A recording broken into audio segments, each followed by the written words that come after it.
36 BC కులాలకు BC ఆత్మగౌరవ భవనాలను నిర్మించడం కోసం స్థలాలను కేటాయించడం జరిగింది. ఈ స్థలాలను కేటాయించినప్పుడు ప్రభుత్వం ఒక మెమోను కూడా విడుదల చేసింది. ఆ మెమో యొక్క ఉద్దేశం ఏమిటంటే, ఏదైనా ఒక కులంలో అనేక సంఘాలు ఉన్నప్పుడు ఆ సంఘాలన్నింటినీ కూడా సమన్వయపరిచి వారి అందరి సమక్షంలో మెజారిటీ విధానంలో ఒక ట్రస్టును ఏర్పాటు చేస్తే ఆ ట్రస్టుకు ఈ యొక్క స్థలాలను నిర్వహణ బాధ్యతలను అప్పగిస్తాము అని ఆ యొక్క మెమో ఉద్దేశం. సో ఆ ట్రస్టుకు నిర్వహణ బాధ్యతలు ఉపజెప్పడం అనేది దీని ఒక ఉద్దేశం.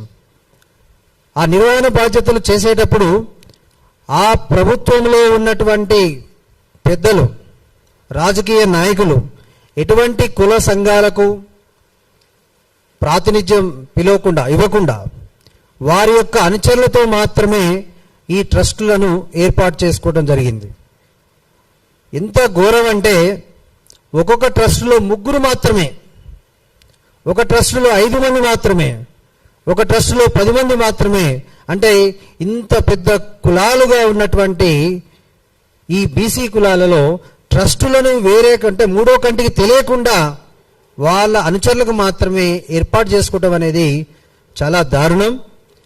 సో దీనిని ఖండించడం కోసం అన్ని కులంలో ఉన్నటువంటి అన్ని సంఘాలకు న్యాయం చేయడం కోసము ఇక్కడ బీసీ ఆత్మ గౌరవ పోరాట సమితి అనేటటువంటిది ఈరోజు వెలవడం జరిగింది. దానిలో ముఖ్యంగా Telangana Mudiraj joint action committee, అదేవిధంగా కురువ జాయింట్ యాక్షన్ కమిటీ, అదేవిధంగా తెలంగాణ కుమ్మరి జాయింట్ యాక్షన్ కమిటీ, అదేవిధంగా తెలంగాణ నాయి బ్రాహ్మణ జాయింట్ యాక్షన్ కమిటీలు ప్రస్తుతానికి మన యొక్క సమావేశంలో పాల్గొంటా ఉన్నారు.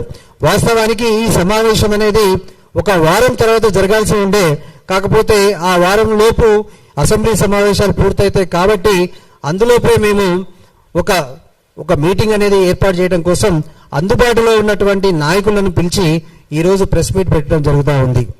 దానికి ముఖ్య అతిథిగా మా అన్న ఎంబీసీ ఎక్స్ చైర్మన్, ఎంబీసీ కులమే కాదు బీసీ కులాలకు కూడా ఏదో విధంగా న్యాయం చేయాలటువంటి నిరంతరం తపన చెందినటువంటి మా నిరంతర శ్రామికుడు తాడూరు శ్రీనివాస్ గారు ఈరోజు పాల్గొనడం జరుగుతూ ఉంది. అంతేకాకుండా ఈ యొక్క సమావేశంలో Telangana Mudiraj joint action committee chairman Polkam Lakshminarayana Mudiraj కూడా పాల్గొనడం జరుగుతూ ఉంది. అదేవిధంగా Kuruma intellectual forum chairman Kuruma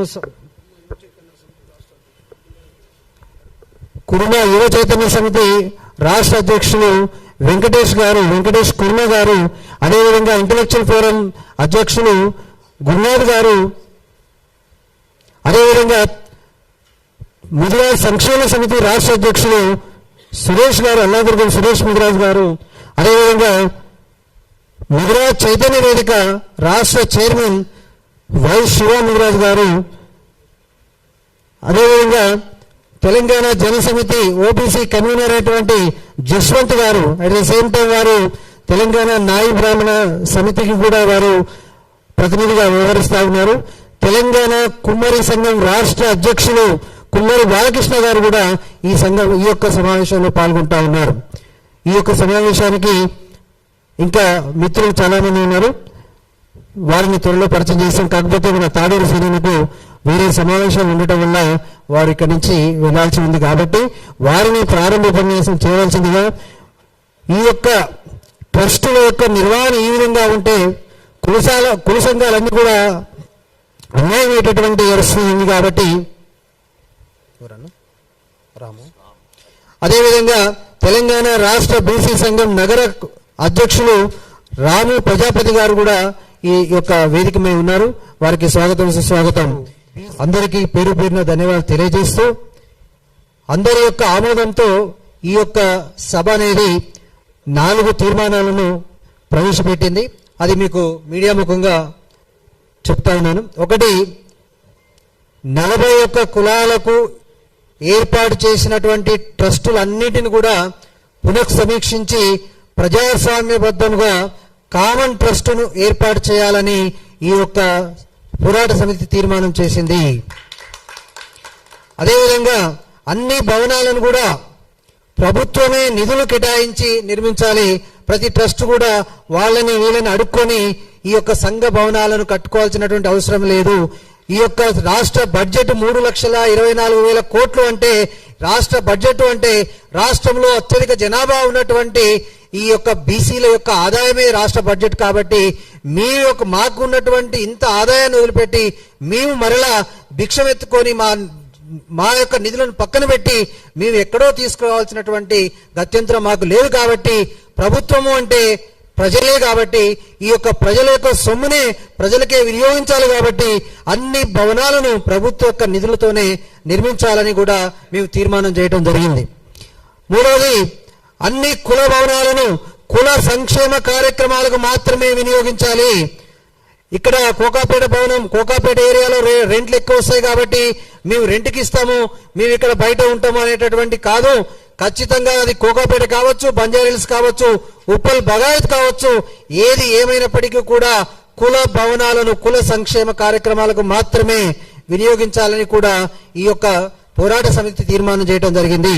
చివరిగా ఈ యొక్క అంశానికి మూల కారణమైనటువంటి దొడ్డి కొమరయ్య భవన్ ట్రస్టుని నారాయణ విద్యా సంస్థలకు లీజుకి ఇవ్వడాన్ని ఈ బీసీ ఆత్మ గౌరవ పోరాట సమితి తీవ్రంగా తప్పుపడుతుంది. వెంటనే ఆ లీజును రద్దు చేసి అది కామన్ ట్రస్టుకు అప్పగించి అక్కడ ఉన్నటువంటి కురుమ విద్యార్థుల సంక్షేమానికి మాత్రమే ఉపయోగించాలని, దానిలో ఎటువంటి మార్పు ఉండకూడదని కూడా ఈ యొక్క సభ అనేది తీర్మానం చేస్తూ ఉంది. నాకు ఈ యొక్క దానికి ముఖ్యంగా వచ్చి మాకు సంఘీభావం తెలియజేసినటువంటి తెలంగాణ విఠల్ గారికి, అలియాస్ ఓబీసీ విఠల్ గారికి, అదేవిధంగా పూర్ణచంద్ర గారు ఐపీఎస్ గారికి అందరికీ కూడా, అదేవిధంగా తాడూరు సీనన్న కూడా, అనేకే గారికి గిరిజన బిడ్డ అయినప్పటికీ కూడా మా బీసీల్లో కూడా చైతన్యం చేయడానికి చాలా అద్భుతంగా మాట్లాడినటువంటి ప్రత్యూష రాథోడ్ గారికి కూడా, ఇక్కడికి వచ్చినటువంటి ప్రతి ఒక్కరికి ప్రింట్, ఎలక్ట్రానిక్, ముఖ్యంగా సోషల్ మీడియా మిత్రులందరికీ కూడా పేరు పేరున ధన్యవాదాలు తెలియజేస్తా ఉన్నా. Thank you very much. జై బీసీ, జై బీసీ. ఎక్కడన్నది? ఏప్రిల్ 3 తారీఖు ఎల్బీ నగర్ చౌరస్తాలో దొడ్డి కొమర విగ్రహ ఆవిష్కరణ ఉంది కనుక ఈ సభాముఖంగా సభకు వచ్చిన వాళ్ళందరికీ తెలియజేస్తున్నాను. అందరూ ఇదే మా ప్రత్యేక ఆహ్వానంగా భావించి అందరూ రావాల్సిందిగా కోరుచున్నాను. ఒక్కసారి ఈ పోస్టర్ ఆవిష్కరణ చేయాల్సిందిగా కోరుచున్నాను.